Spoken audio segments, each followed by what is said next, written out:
Esto es lo que vais a necesitar. Tijeras. Un globo. Cortado. Cinta adhesiva. Pegamento. Un espejito diminuto. Un bote pequeño. Un abrelatas. Y una linterna.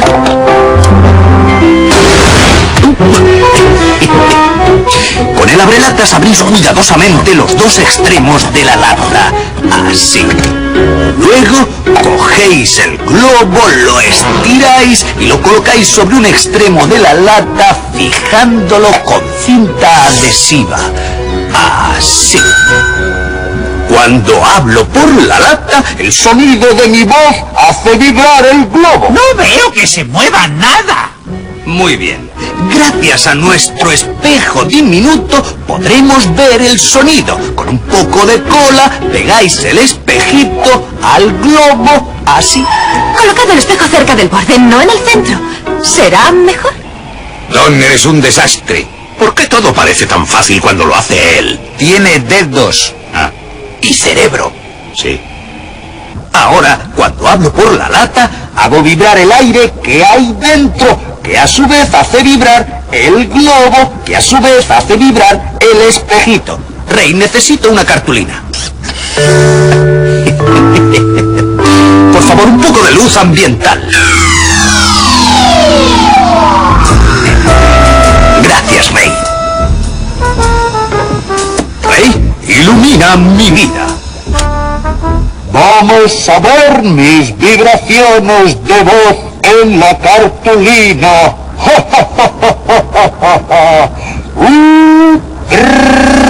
¿Lo veis? ¡Sí!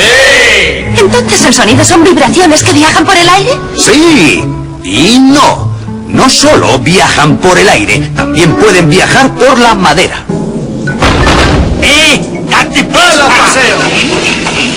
El sonido puede viajar por el agua.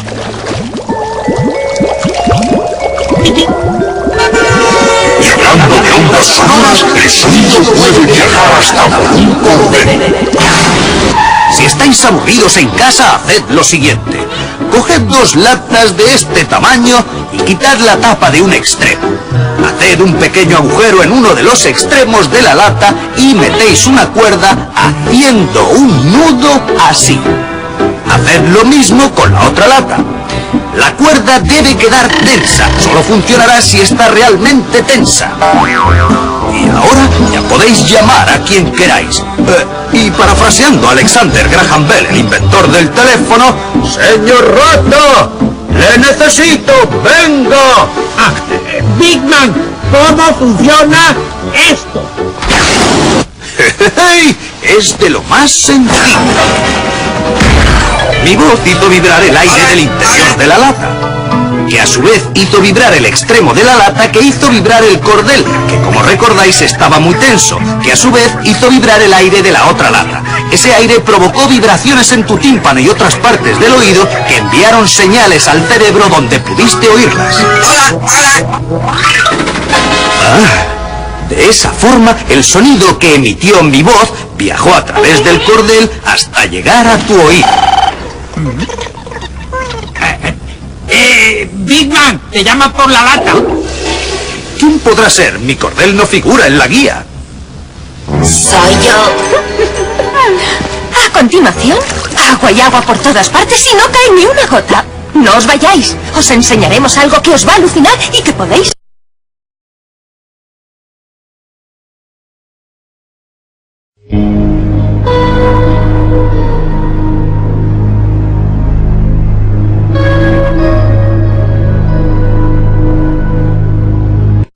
Olá, internautas, Alcine de Física está aqui hoje para mostrar para vocês uma teleaula sobre o efeito Doppler, que consiste num fenômeno que vai mostrar que a frequência aparente que a gente escuta depende do movimento relativo entre a fonte sonora e o observador. Vale salientar que essa ideia de efeito Doppler é bem interessante em trabalhar com ela, por quê?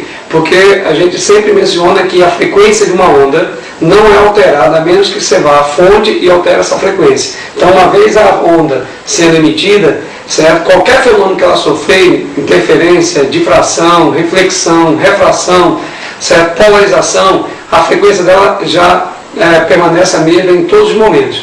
Pode alterar o comprimento de onda, a velocidade de propagação, porém a frequência é uma característica dela que não é alterada. Lembrando que para trabalhar esse caráter do efeito Doppler experimentalmente, a gente compareceu ao campus universitário, né, e fizemos uma experiência lá em loco, né, utilizando carro, moto, observador na moto, observador no carro, e a partir daí a gente pode discutir melhor com vocês a relação da frequência aparente, quando é que aumenta, quando é que diminui, quando ocorre afastamento, quando ocorre aproximação, e toda essa parte matemática, a parte estrutural do efeito Doppler, a gente vai trabalhar com vocês na experiência lá no campus universitário. Então a gente vai mostrar para vocês agora os vídeos que nós fizemos, apresentando cada um deles e mostrando como é que esse fenômeno físico, dando uma prévia explicação de como é que ele aconteceu.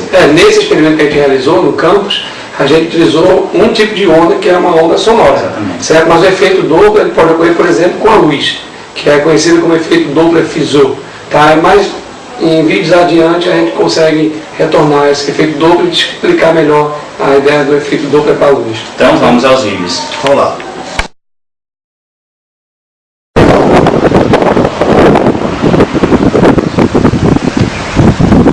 Olá, estamos chegando agora no anel viário do campus universitário da UFRN, frente à Escola de Música aqui na Natal, para a gente comprovar experimentalmente o efeito Doppler. Para isso nós consideraremos 3 observadores. A gente vai trabalhar com a fonte sonora em movimento ou em repouso e com o observador também em movimento e em repouso. Lembrando que no momento posterior a gente vai trabalhar o efeito Doppler para a luz, né? Comprovando o caráter ondulatório da luz. Então vamos lá para os experimentos. Até lá. Tchau. Até mais.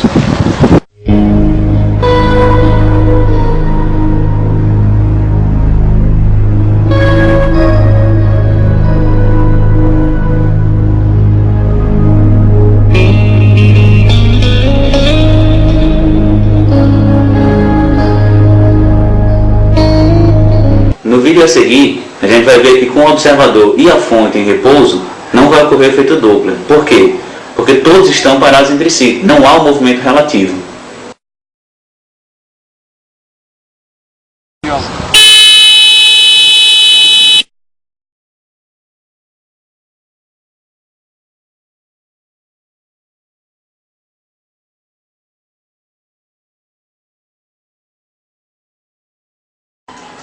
Bom, perceba no segundo experimento que eu e Amadeu estamos parados em relação à Terra, né? E Giovannini passa na moto buzinando. Então observe que a fonte sonora, que no caso é a moto, né, buzinando, ela está em movimento relativo entre eu e Amadeu. Então observe que no início, quando a moto está se aproximando da gente, você nota que a frequência do som é uma frequência alta, o som é mais agudo, né? Quanto mais agudo é o som, maior a frequência. Então percebe que quando a moto se aproxima, o som torna-se agudo, e quando a moto se afasta da gente, a gente nota que esse som tende para o som grave, ou seja, a frequência diminui, ocorrendo nesse caso efeito Doppler em relação aos observadores que estão em repouso da Terra, como eu e Amadeu.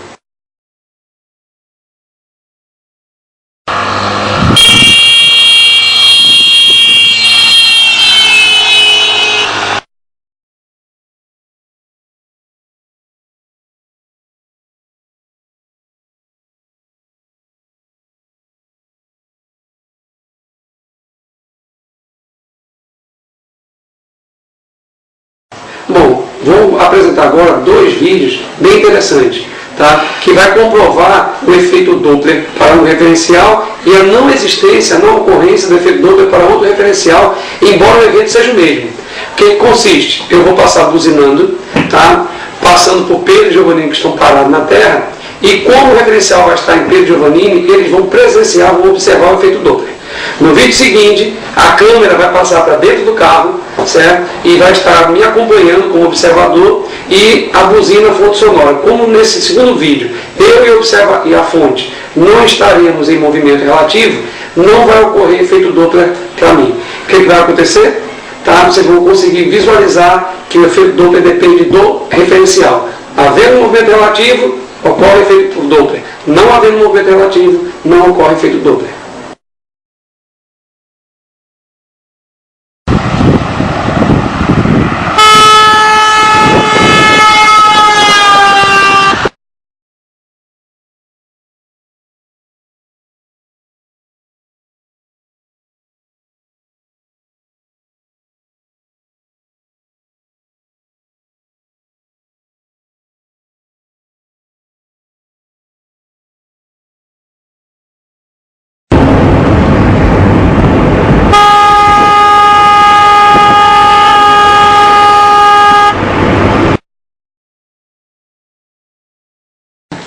Esse próximo vídeo é bem interessante porque a gente vai ver que a fonte sonora está em movimento e o observador também em movimento, porém em relação à Terra.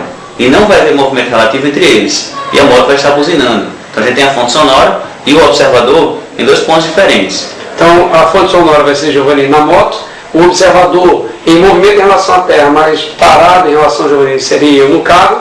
Então para mim não vai haver a ocorrência de efeito Doppler, porém Pedro, que vai ficar parado na Terra, vai presenciar o efeito Doppler. E aí a gente vê no vídeo logo a seguir. Então realmente isso é uma coisa muito interessante para você perceber que você não precisa estar colada a uma fonte sonora, por exemplo, para verificar ou não a existência do efeito Doppler. A gente vai ver que o efeito Doppler depende do referencial.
Hoje o Manual da Física vai trazer um experimento em que a gente vai trabalhar o processo de fenômeno de interferência, ressonância e batimento.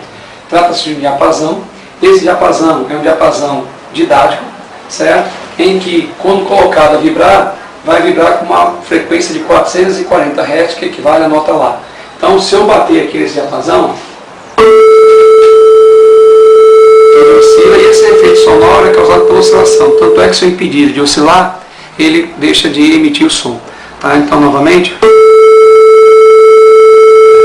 Bom, esse efeito fica interessante, na realidade, quando eu coloco dois diapasões. Certo? Então, no momento que eu coloco um para vibrar, eu posso regular a sua frequência mudando a distribuição de massa desse diapasão. Tá? Então, aqui desse jeito, posso alterar a sua frequência. O processo de ressonância se dá pelo fato de haver uma transferência de energia sempre que a frequência de um sistema oscilante é igual à frequência de outro sistema que pode entrar em oscilação. Nesse caso aqui, quando eu retiro as duas presilhas, os dois diapasões têm a mesma frequência. Então, se eu colocar um deles a oscilar, o outro entra em ressonância. Novamente, vou colocar apenas um para oscilar.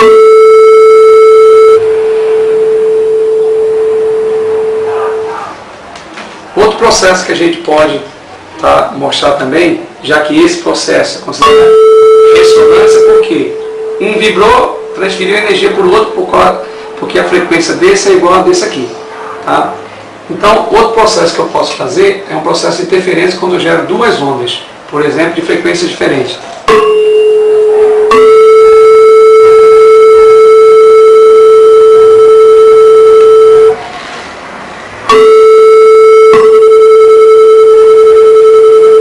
Processo de interferência, mas nesse momento ocorre o que a gente chama de física de batimento.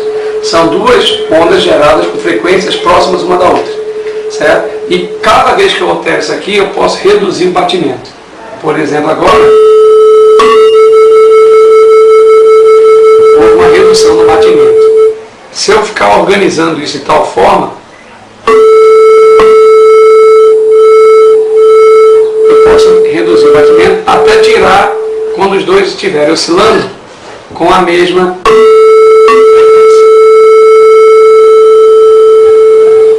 Tem um processo de interferência, mas não ocorre mais batimento. Outro modelo que a gente poderia dar a ideia de ressonância é se a gente pegar um enfeite desse mesmo. Então, isso aqui tem uma molinha aqui que pode oscilar, certo? Mas essa oscilação só ocorre se eu mexer isso aqui com uma certa frequência que coincida com a frequência de oscilação lá de cima.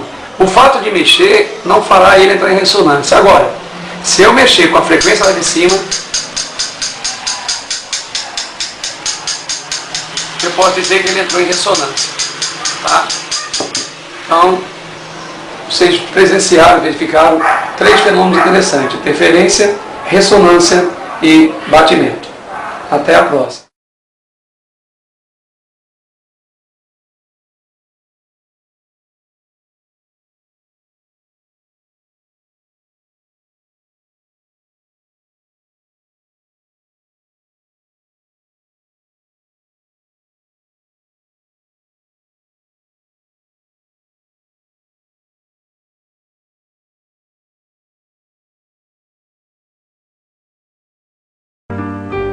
To understand the function of a cochlear implant, we will follow the path traveled by any sound under normal conditions. The sound wave travels through the ear channel.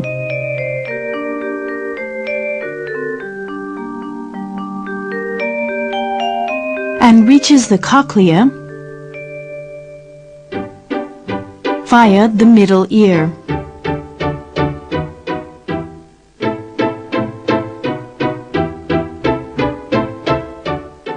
In the cochlea, the sound wave is transformed into electrical pulses, which travel down the nerves to the brain. Then the sound is processed.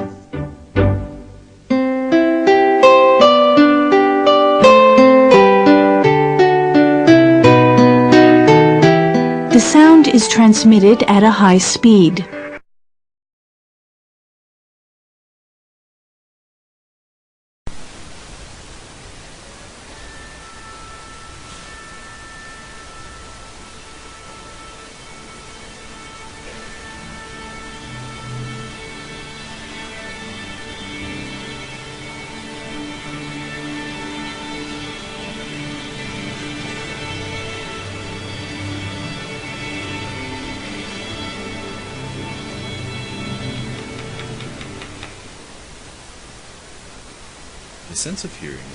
O sentido da audição é realizado por um processo conhecido como transdução auditiva.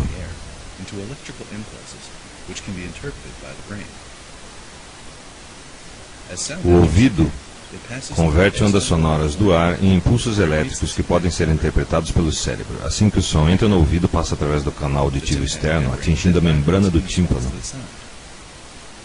A membrana do tímpano vibra então em resposta ao som.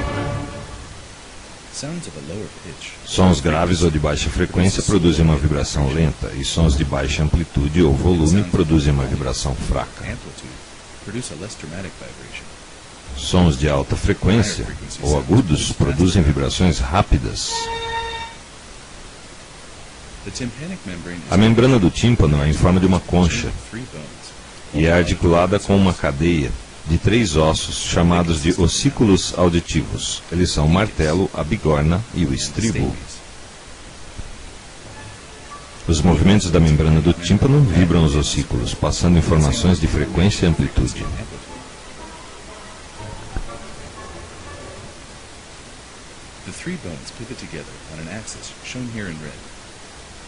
Os 3 ossos seguem um eixo pivotal, mostrado aqui em vermelho.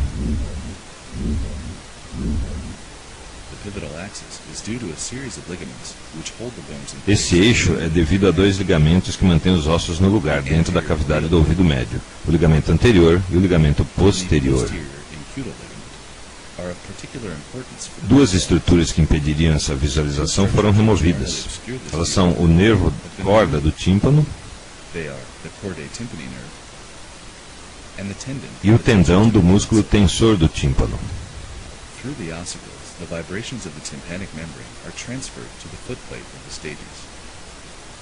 Através dos ossículos, as vibrações são transmitidas para a placa base do estribo. Essas vibrações causam um movimento igual a um pistão, enviando as vibrações a uma estrutura que é o osso labirinto. O labirinto é cheio de um fluido chamado perilinfa. Se ele fosse um sistema completamente fechado e inflexível, o movimento não seria capaz de propagar-se na perilinfa. Devido à flexibilidade de uma membrana chamada janela redonda, os movimentos do estribo podem se propagar no fluido dentro do labirinto, através da janela oval. A janela redonda é a que fica embaixo, a janela oval é a de cima ligada ao estribo.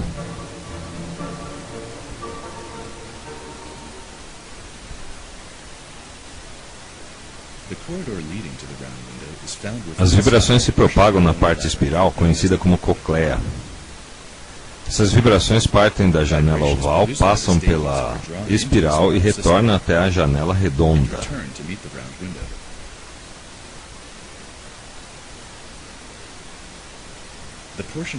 A porção dessa passagem espiral em que as vibrações sobem é chamada de escala vestibular. A porção descendente é chamada de escala timpânica.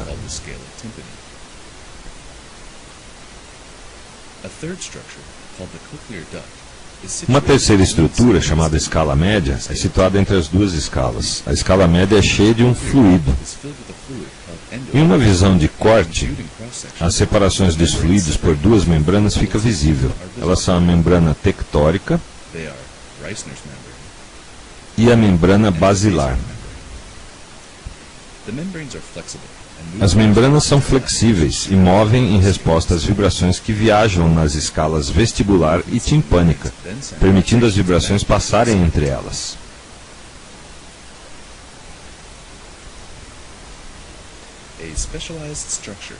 Uma estrutura especializada chamada órgão de corte é situada na membrana basilar. Quando a membrana basilar vibra, estimula o órgão de corte que envia impulsos nervosos ao cérebro através do nervo coclear. Os impulsos nervosos são gerados por células especializadas dentro do órgão de corte chamadas células ciliares. As células ciliares são cobertas pela membrana tectorial. Assim que a membrana basilar vibra, minúsculos cílios encostam na membrana tectorial, disparando impulsos elétricos das células ciliares.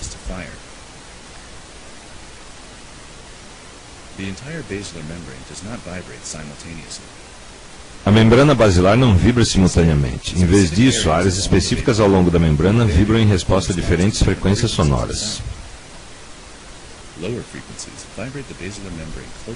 Frequências baixas vibram a parte alta da espiral, ao passo que frequências altas vibram a parte baixa da espiral. Esse arranjamento é conhecido como organização tonotópica.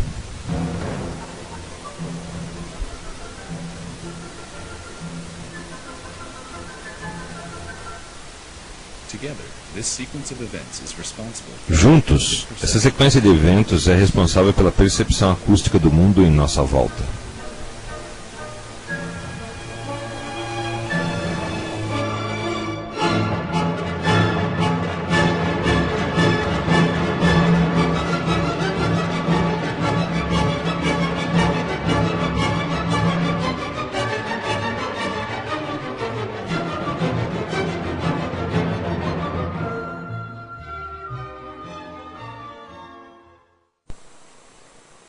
Fala aí galera, beleza? Viram que vídeo legal? Funcionamento do ouvido humano, sistema de audição do ser humano. Muito trabalho que a natureza teve em fazer um ouvido desse, né? E a gente escutando essas porcarias de música, né? Puta merda, rapaz, tem que pensar duas vezes, viu? Antes de ouvir certas músicas, certas bandas que tem por aí, né? Que realmente é um insulto à natureza, né, rapaz? Porra, negócio Um negócio bem interessante. É isso aí, galera. Aquele abraço.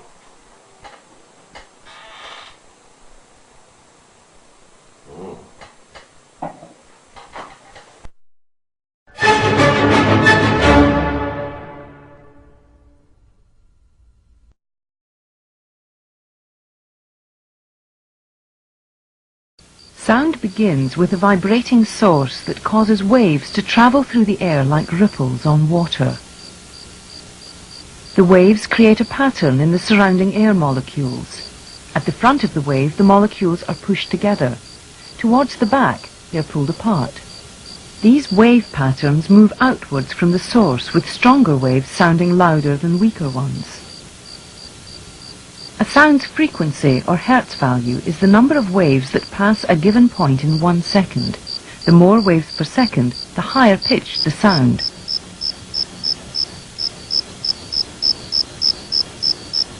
Some creatures can hear pitches so high or low that they are out of the range of human hearing.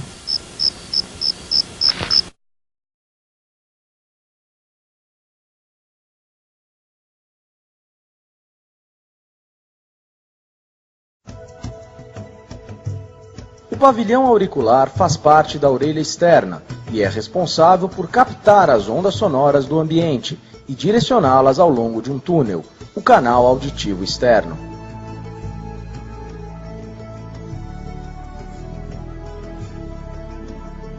No final deste canal, encontra-se o tímpano, em contato com 3 ossículos: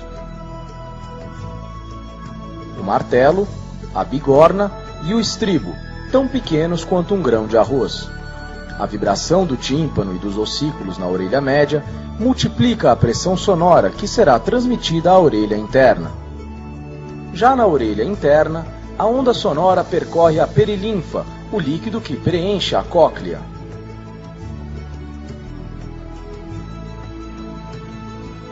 Essas vibrações estimulam as células ciliadas externas e internas a trabalharem para amplificar ainda mais o som. Enquanto a onda sonora percorre a cóclea, que é uma estrutura em formato de caracol, são selecionadas as frequências que serão transmitidas ao nervo da audição. Dessa forma, reconhecemos os sons graves, médios e agudos. A sensação sonora percorre o nervo auditivo até o cérebro, ao longo de várias estações, para que finalmente esse som possa ser percebido, reconhecido e entendido.